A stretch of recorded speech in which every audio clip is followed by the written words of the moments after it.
அன்புள்ள மேச ராசி அன்பர்களே வணக்கம். இந்த வார ராசி பலன். மேச ராசி அன்பர்களுக்கு 2ஆம் இடமாகிய தன குடும்ப வாக்குஸ்தானத்தில் செவ்வாய், 3இல் சூரிய பகவான், 4இல் குரு சுக்கிரன் புதன், 5இல் கேது இருக்கிறார். லாபஸ்தானத்தில் ராகு, விரய ராசியில் சனி, 7.5 சனியில் விரய சனி இருக்கிறது. தங்களுக்கு சூரியன் சாதகம், புதன் சுக்கிரன் சாதகம், லாபஸ்தானத்தில் உள்ள ராகு சாதகம். 3இல் சூரியன் என்பதால் சாதகம் என்பதால் அரசு காரியங்கள் அனைத்தும் நல்ல விதத்தில் நடைபெறும். அரசு ஒப்பந்தங்கள் நல்லபடியாக நடைபெறும். அரசு வகையில் எதிர்பார்த்த உதவிகள் நல்ல வகையில் தங்களுக்கு கிடைக்கும். அரசியல்வாதிகள் புகழ் பெறுவர். கட்சிக்குள் அவர்களுக்கு புது விதமான பதவிகள் கிடைக்கும். அவர்களின் ஆலோசனைகள் அனைத்தும் ஏற்கப்படும். 4ஆம் இடத்தில் புதன் இருக்கிறார். உயர் கல்வி கற்க ஆசை பெறுபவர்கள் தாராளமாக வெளிநாடு செல்லலாம், வெளி மாநிலங்களுக்கு செல்லலாம். தரகு, கமிஷன், ஏஜென்சி போன்ற தொழில்கள் அனைத்தும் அபாரமாக லாபத்தினை பெறலாம். சுக்கிரன் 4இல் இருக்கிறார். கலைத்துறை அன்பர்களுக்கு லாபம் உண்டாகும். சிலர் கலை நிகழ்ச்சிகளுக்காக வெளிநாடுகள், வெளி மாநிலங்களுக்கு சென்று வரலாம். அதனால் ஆதாயம் உண்டாகும். சினிமா நடிகைகளுக்கும் நடிகர்களுக்கும் நல்ல புது பட வாய்ப்புகள் கிடைக்கும். நல்ல கதையம்சம் கொண்ட படங்கள் கிடைக்கும். நன்கு புகழ் பெறுவர். சினிமா நடிகைகள் ஆண்களுடன் நெருக்கமாக பழகுதல் கூடாது. தேவையில்லாத கிசுகிசுப்புகள் வரலாம்.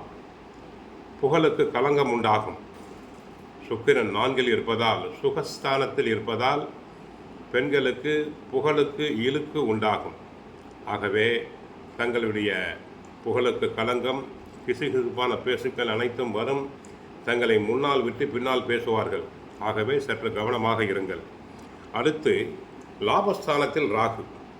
வெளிநாடு செல்ல ஆசைப்படுபவர்கள் தாராளமாக செல்லலாம். மற்றபடி சில விஷயங்களில் நீங்களே நேரடியாக தலையிட்டு உங்களுடைய பிரச்சனைகளை நீங்கள் முடித்தல் வேண்டும். பொது இடங்களில் முக்கிய விஷயங்களை பேசாமல் இருத்தல் வேண்டும். மாணவியர்கள் நன்றாக படிப்பர். நல்ல மதிப்பெண்களை பெறுவர். பரிசு பாராட்டுதல்களை பெறலாம். 2இல் செவ்வாய் அமர்ந்திருக்கிறார். 4இல் சுக்கிரன் குரு. நாம் எண்ணிய எண்ணங்களை நிறைவேற்றி தரும் அமைப்பு. சிலருக்கு விரும்பியபடி இடமாற்றம் உண்டாகும். வீடு மாற்றம், உத்தியோக மாற்றம் உண்டாகலாம். உத்தியோகத்தில் தங்களுக்கு கூடுதல் பொறுப்புகள் வந்து சேரும். புதிய தொழில் தொடங்குகின்ற வாய்ப்பு சிலருக்கு பிரகாசமாக உள்ளது. பயணங்கள் பலனளிக்கும்.